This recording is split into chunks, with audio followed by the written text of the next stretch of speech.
What's up, everyone? It's me, your boy Ryan Flowers, aka Clutch Sports Talk, in the house.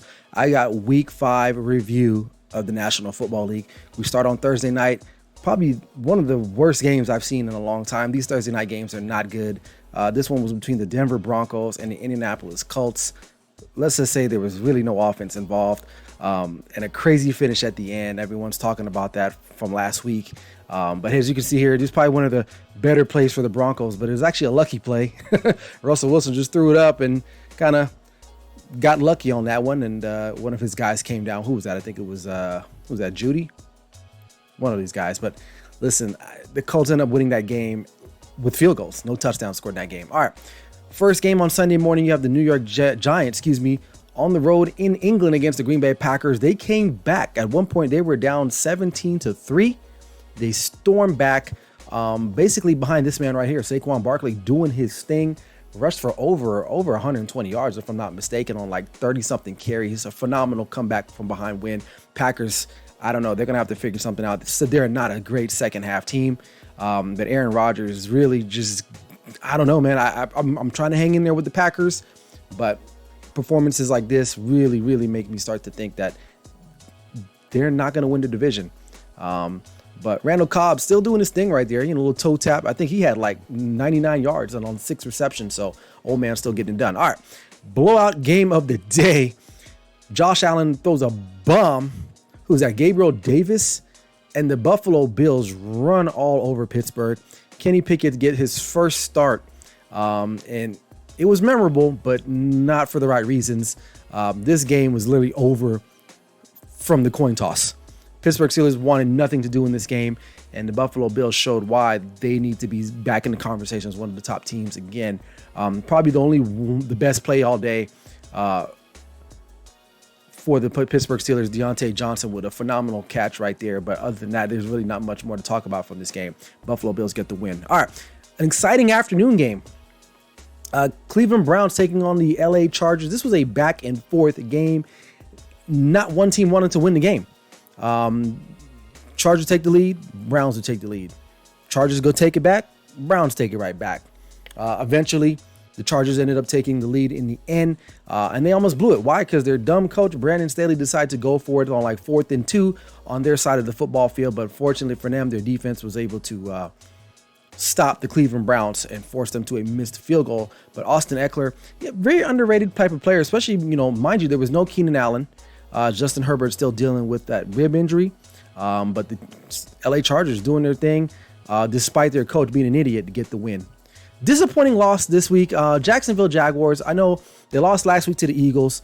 They come back home. I know, I get it. It's a divisional game, but it's the Texans. I had a little bit higher hopes for the Jacksonville Jaguars, and now the AFC South is wide open again. Literally, it's wide open with the Titans winning. The Colts winning on Thursday night. This was the Jaguars' opportunity. This guy right here, Dameon Pierce, is a phenomenal player. I keep saying it every week. The Texans got a good one. They really do. And this is a big win for them. Lovie Smith, not the best head coach, but Texans get the win on the road. All right. A shocking game. Bears battled back. This is a great ball. Great catch by Mooney there. I'm still not sold on the Minnesota Vikings yet. I know they ended up getting the win. Are the Bears better than what I thought they were, or the Vikings just kind of sleepwalking through things? Now, they got the dub, mind you, but it was some great play at the end of this game, and you'll see here in this, I believe it's the next clip right here, actually. Bears driving, completed pass, catch, Dantzler, the cornerback, gets up, strips the ball, recovers it, or takes it from the receiver, slides, gets down, and that basically seals the game right there for the Minnesota Vikings. So Skull Nation is very happy, but I don't know. They look fraudulent. Speaking of fraudulent, Detroit Lions, I'm never taking them again on my clutch picks of the week. What an egg they laid. They're ranked one of the highest, offensive teams. They didn't end up scoring any touchdowns in New England, and they get blown out. That defense is still atrocious. They could not stop a nosebleed if you asked them to. New England was just simply too much for the Detroit Lions, who look like kittens, not like lions. This is probably one of the only best plays of the day, and it came late in the third quarter. Other than that, it was all Patriots all day long in New England. And the Patriots get the win, and the Lions fall to, I believe, they're 1-4, if I'm not mistaken. And Dan Campbell probably, I don't know, he might not survive. I know the defensive coordinator won't. Speaking of bad defenses, Seattle really let me down in this spot.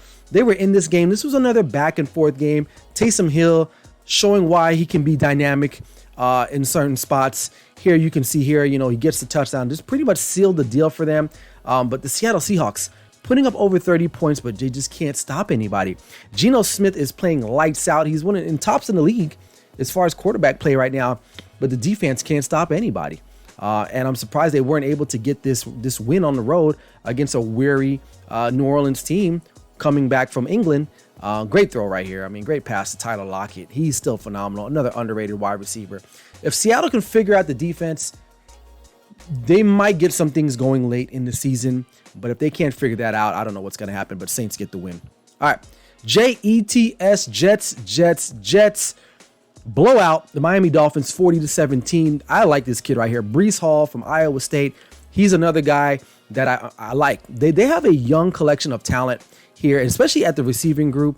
Young guys, with Garrett Wilson, some other guys that they have there, and their quarterback, Zach Wilson, who's becoming a favorite of mine. I like the way he hangs in there. Raheem Mostert had a really good game, over 130 yards rushing. It just wasn't enough. The Dolphins lose Teddy Bridgewater literally in the first offensive series of the game to an injury and a concussion protocol. Dolphins lose 40-17. Very exciting game towards the end here. The Falcons storm back against the Tampa Bay Buccaneers on the road. One of the most infamous roughing the passing calls I have ever seen in all my years of watching football. You see Tom Brady there getting the pass off to Leonard Fournette.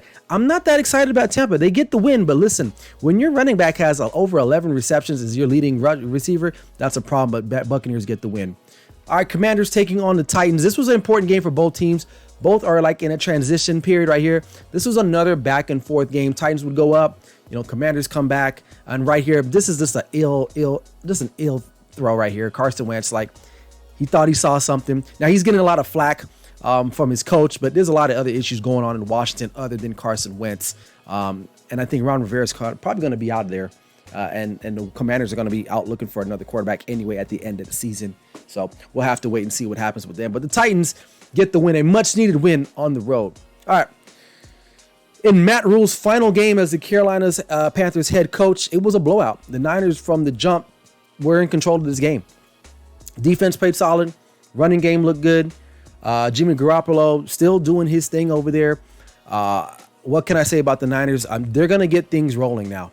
Now, this is their second win in a row after losing to Denver a couple weeks ago. They're going to keep rolling. And unfortunately, the Panthers, again, the most uninteresting team in the National Football League. I get it. They have Christian McCaffrey, but other than that, really, this team just needs to be dismantled and broken down, and a fire sale needs to continue. But the Niners get the win. All right, Arizona Cardinals at home against the Eagles, the Battle of the Birds. This was a good game too. Eagles are up.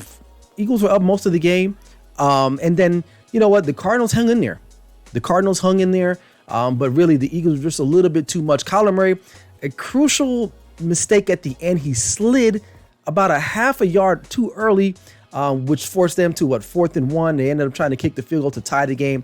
The kicker misses it. It just wasn't enough. But the Eagles now are set up. They're at 5-0. Now they have a big test this Sunday night against my Dallas Cowboys on Sunday Night Football, who won.